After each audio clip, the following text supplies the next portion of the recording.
With its slick graphics, jacked-up music, endless human interest videos and an alternative worldview that revels in conspiracy, the Kremlin-funded TV and internet news and current affairs broadcaster, RT, has energy and appeal, especially to the young.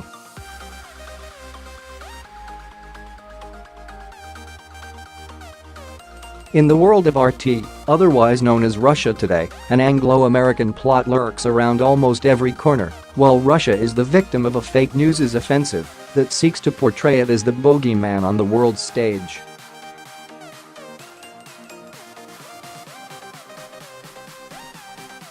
Based in Millbank Tower overlooking the Thames, the UK bureau is Vladimir Putin's mouthpiece here, part of a £200 million global information campaign. RT broadcasts on TV and the web in some 100 countries and claims an audience of 70 million, which, its critics say, seeks to undermine Western values and interests to the Russian president's benefit.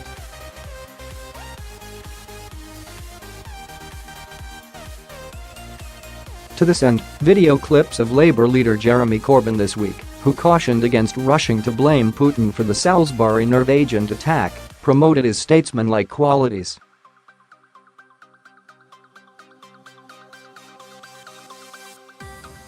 Theresa May, on the other hand, was edited to appear defensive and shifty after announcing sanctions against Russia.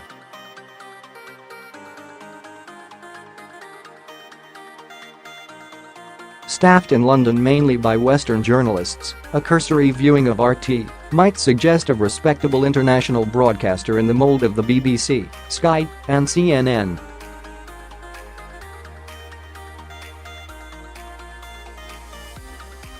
It broadcasts daily, a mix of news bulletins, talk shows, on which many peers and MPs, including Mr. Corbyn, have appeared, and documentaries.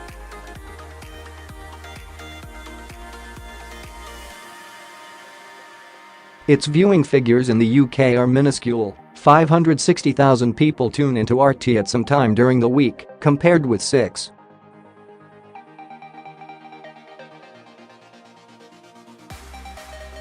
1 million for Sky and 10.4 million for BBC News, but its output is amplified by YouTube channels and social media feeds which cater for an audience of metrosexuals and bums, according to one rival Russian channel.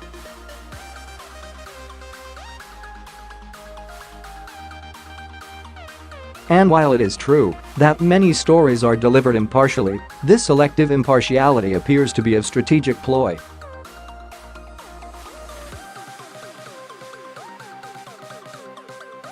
According to Ben Nimmo of the Atlantic Council, an American international affairs think tank, RT's job in quiet times is to build up an audience so it can propagandize to them in crises.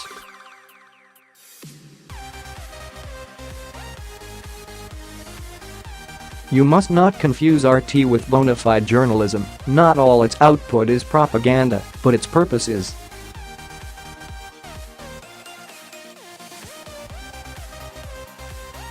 Whenever Russia interests are at stake, as in Ukraine, Crimea, and Syria, it pumps out programs, videos and tweets that almost invariably toe the Moscow line.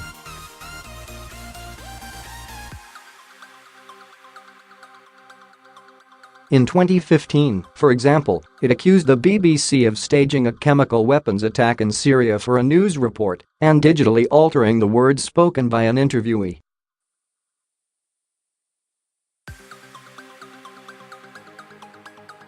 UK TV regulator Ofcom found RT to be in breach of its code. RT's editor-in-chief, Margarita Simonian, a Russian journalist who once covered the Kremlin, has compared RT's mission to a military enterprise, saying that, in the media age, the broadcaster has to be ready to push the Moscow line at critical moments.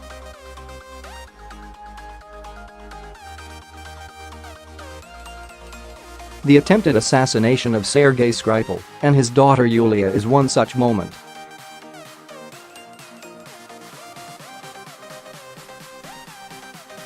Allegations of Russian involvement have been dismissed by RT as the product of paranoia and hysteria in Britain.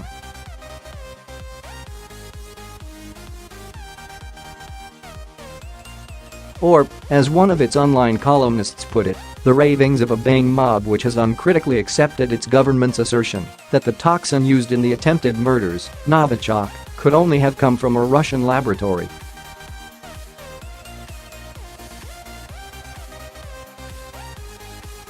On Thursday night, on BBC One's Question Time, former BBC journalist turned RT presenter Afshin Rattansi went so far as to accuse Ms. Skripal of also being a spy.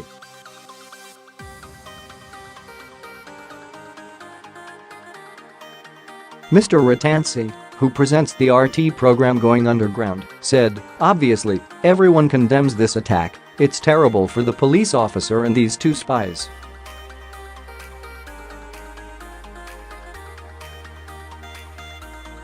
It was an allegation for which he produced no evidence whatsoever. And the resulting Twitter storm. His accusation against 33-year-old Yulia, who cannot defend herself because she is likely still in a coma, was branded disgusting.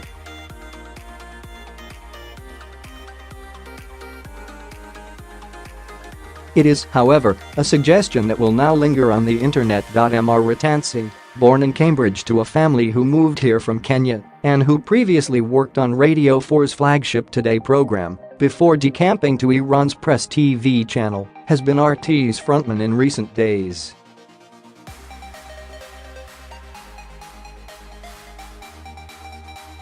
Asked if he believed the Russian state was behind the attack in Salisbury, he replied, "I really don't know."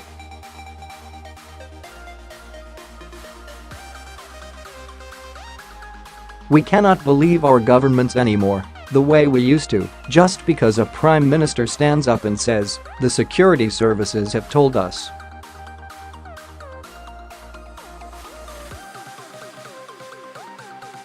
Those days are over. When Mr. Rattansi, who has previously tweeted about how accusations of anti-Semitism in the Labour Party are part of a Zionist onslaught smear campaign against Jeremy Corbyn, was announced as a member of the panel this week, Tory MP Sarah Wollaston tweeted, "Why is Question Time giving a platform to RT, a mouthpiece for Putin? Hope other panelists walk out in disgust."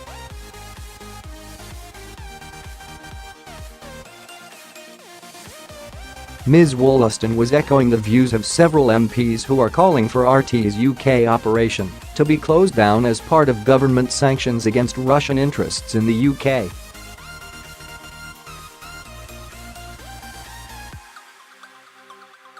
Former Labour Minister Chris Bryant asked in the Commons, "Can we just stop Russia Today broadcasting its propaganda in this country?"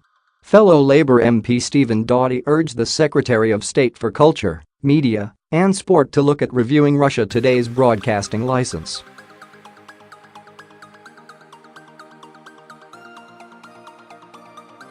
On Question Time, Mr. Rattansi said such views were an affront to free speech. His RT colleague and fellow talk show host, Alex Salmond, the former SNP leader and First Minister of Scotland, was also in defensive mode this week, insisting that RT wasn't a propaganda station.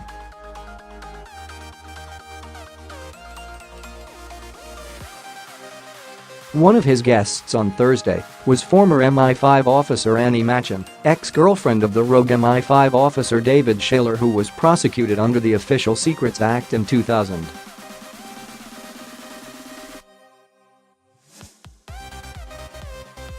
She muddied the waters about responsibility for the Salisbury attack by telling RT it is usually the state-level actors who have the capability of producing this sort of agent.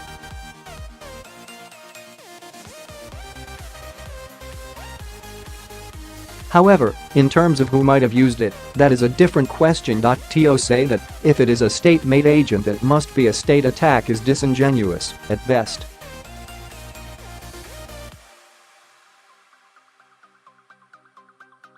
In other words, the nerve agent might have originated in Russia, but that doesn't mean Russia is to blame.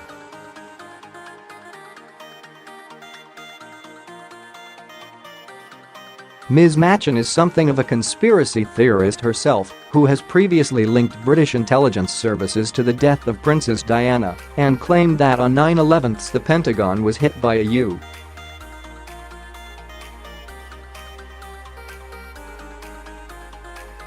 missile, not a plane. Anticipating criticism, Mr. Salmond, who has been dubbed a useful idiot for his involvement with RT, said, "I hold no brief from the Kremlin, nor am I required to."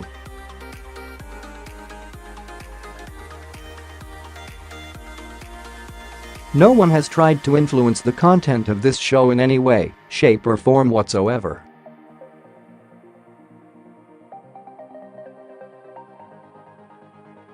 By definition, RT has not been a propaganda station because it is regulated under a UK license by Ofcom.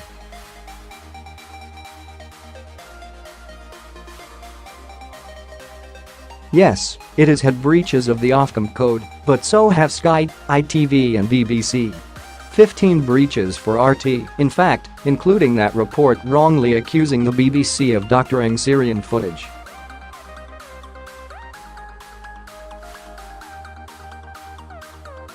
Ofcom has previously warned RT that it risks having its UK operating license revoked because of its dependence on the Putin regime.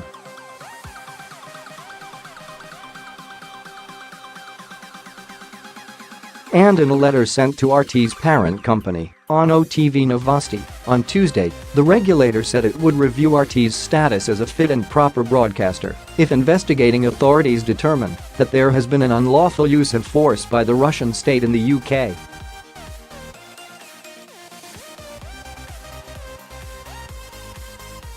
During an interview on the BBC's Today programme on Wednesday, Mr. Ratansi said that conflation of the Salisbury attack with an Ofcom review was a threat to press freedom.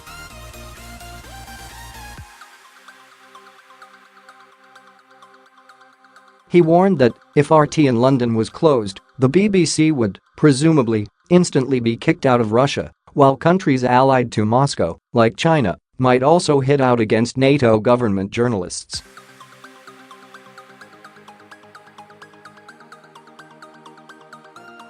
Indeed, in response to calls for RT's closure in the UK, the Russian Foreign Ministry has warned that if such action is taken, not a single British media outlet will work in our country.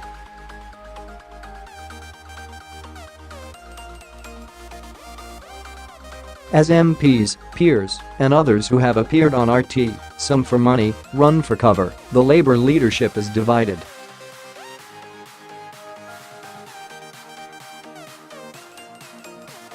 Shadow Chancellor John McDonnell has said he will no longer appear on the channel and is advising Labour MPs to follow his example.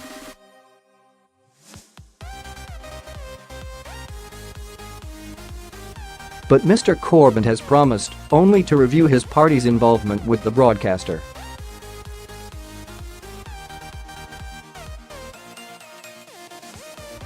One MP who thinks that RT should be allowed to continue broadcasting is former Tory Minister Andrew Mitchell, who has appeared a number of times, unpaid.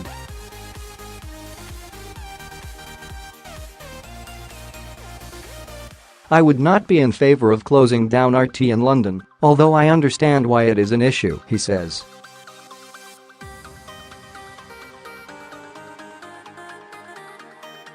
"The reason is, I tend to denounce what Russia is doing when appearing on RT. So, for example, when the Russians were bombing Aleppo in Syria and killing innocent people.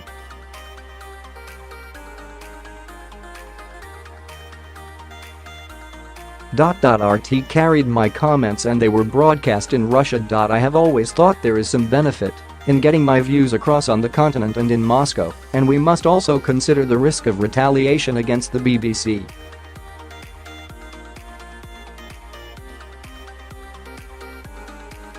In the meantime, RT carries on regardless. Its motto is "question more."